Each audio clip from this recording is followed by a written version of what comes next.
ევროკავშირი მცდელობას არ აკლებს, რომ რუსეთზე დამოკიდებულება შეამციროს. ამ მიზნით უფრო მაღალი ტარიფები დააწესა რუსეთში წარმოებულ სასუქსა და სოფლის მეურნეობის ზოგიერთ პროდუქტზე. ამ რეგულაციის მიზანი რუსეთიდან მიღებული შემოსავლის შემცირებაცაა, თუმცა ფერმერები შიშობენ, რომ ამ ნაბიჯს ევროკავშირში სურსათზე ფასების ზრდაც მოჰყვება შედეგად.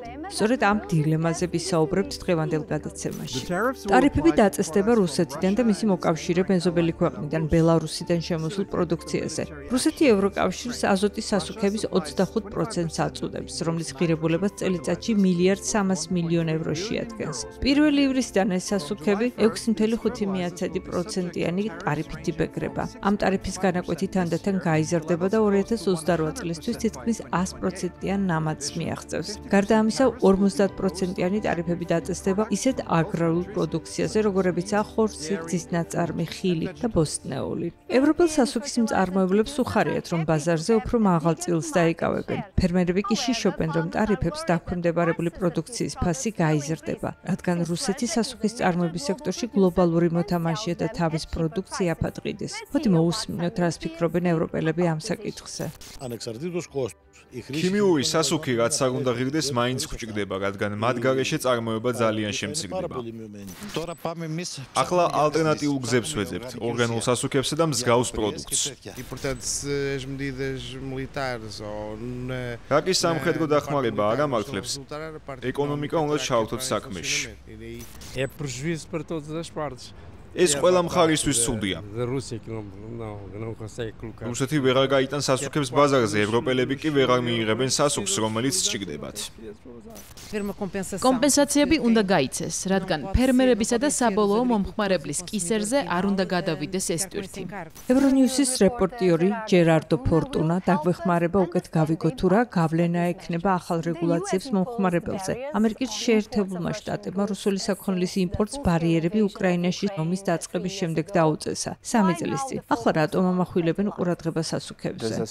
ამ იდეას ძალიან სერიოზული მორალური და სტრატეგიული დასაბუთება ახლავს. რუსეთი საკუთარ სასუქს 23.5%-იანი საექსპორტო გადასახადით ფეგრავს. რაც ნიშნავს, რომ ამ პროდუქციის შეძენით ევროკავშირი ირიბად აფინანსებს უკრაინაში მიმდინარე ომს. და რა თქმა უნდა, ახალი ტარიფების დაწესების მიზანი ის არის, რომ რუსეთისთვის აღარ იყოს მიმზიდველი მისი ექსპორტი და არც ევროპელ ფერმერს მოუნდეს მისი ყიდვა. ევროპის სასუქის მწარმოებელი სექტორის წარმომადგენლები მიესალმებიან ამ ნაბიჯს, რადგან, როგორც თავად ამბობენ, ამ ომმა ძალიან დააზარალა ისინი. მაინც რა დებს ჩვენი სასუქის მწარმოებელთა სექტორის სასწორზე? ევროპის სასუქის მწარმოებლებს ძალიან აწუხებდათ რუსული იმპორტი, რადგან ის იაფია, განსაკუთრებით აზოტიანი სასუქები და ომის მიუხედავად რუსეთიდან მათი იმპორტი გაიზარდა. აქვე გარემოს დაცვის ფაქტორიც გასათვალისწინებელია, რადგან ჩვენთან სასუქის წარმოებისას იმის დაახლოებით 9 ნახშირბადი იფრქვევა გარემოში, რაც რუსეთში. ასე რომ რუსეთიდან სასუქის იმპორტით გამონაბოლქვის ზრდასაც ვუწყობთ ხელს. მეორე მხრივ ფერმერები ღელავენ. მაინც რატომ არიან ასე შეშფოთებული და ხომ არ შეუძლია ევროკომისიას, რომ მათ როგორმე შეუმსუბუქოს მდგომარეობა? აუცილებელია, რომ დაამყარო წონასწორობა გეოსტრატეგიულ ინტერესსა და იმ რეალურ პრობლემას შორის, რომელიც ფერმერებს აწუხებთ. დასაკვირველია ტარიფების დაწესებით ბაზარს ამახინჯებ და საბოლოო ჯამში ფასების ზრდას შეუწყობ ხელს. არსებობს რამდენიმე გამოსავალი, რათა ფასები არ გაიზარდოს. თუმცა ეს გამოსავალი მაინც და მაინც არ მოსწონთ დღეს ევროპელ ფერმერებს.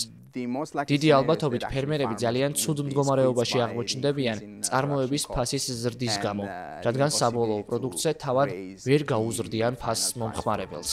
ევროპის დამოკიდებულება იმპორტზე ისევ მაღალია.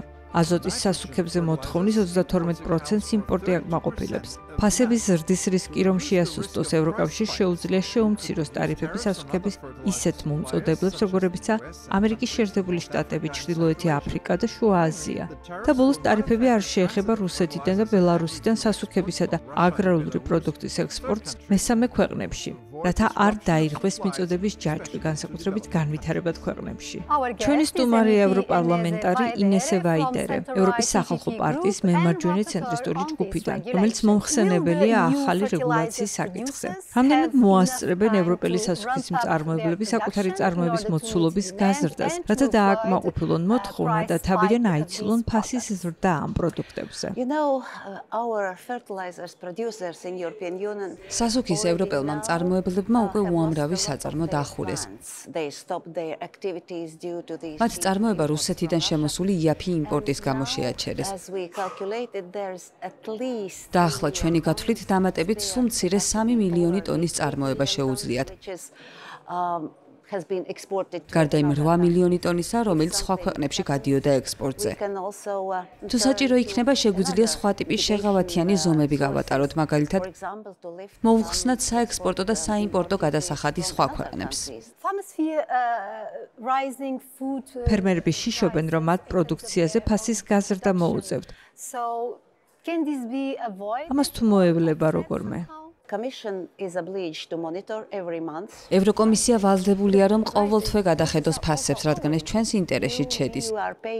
თქვენ, მე, ჩვენ ყველა ვიხდით აგრარული პროდუქტის ფასს და თუ ფასი გაიზრდება, მეტის გადახდა მოგვიწევს.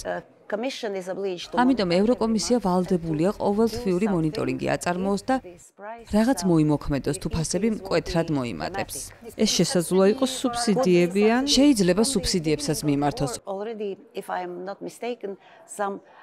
ომის დაწყების დღიდან თუ არ ვცდები 500 მილიარდი ევრო დაიხარჯა ფერმერების დახმარებაზე. ევროკომისიამ იცის, როგორ მოიქცეს. ამერიკამ ცოტა ხნის წინ გადაწყვიტა, რომ 2028 წლისთვის მთლიანად შეწყვიტოს რუსული საწვავის იმპორტი. ევროკავშირმა სხვა გზებზეც ხომ არ უნდა იფიქროს, რომ რუსეთის ეკონომიკას ბოლო მოუღოს. ჩემი აზრით კიდევ ბევრი უნდა გავაკეთოთ. მე სიხარულით გავაკეთებდი მეც და უკვე გადავეცი კიდეც გეგმა ევროკომისიას, თუ როგორ შეიძლება მოვახერხოთ იმ რუსული აქტივების მასალზრდოებელი წყაროს კონფისკაცია, რომლებიც ძირითადად ბელგიის ბანკებში ინახება. ახლა შეგვიძლია ამ აქტივებიდან მიღებული სარგებლით დავეხმაროთ უკრაინას, მაგრამ ამ აქტივების კონფისკაცია კიდევ უფრო მეტად დაეხმარებოდა უკრაინას.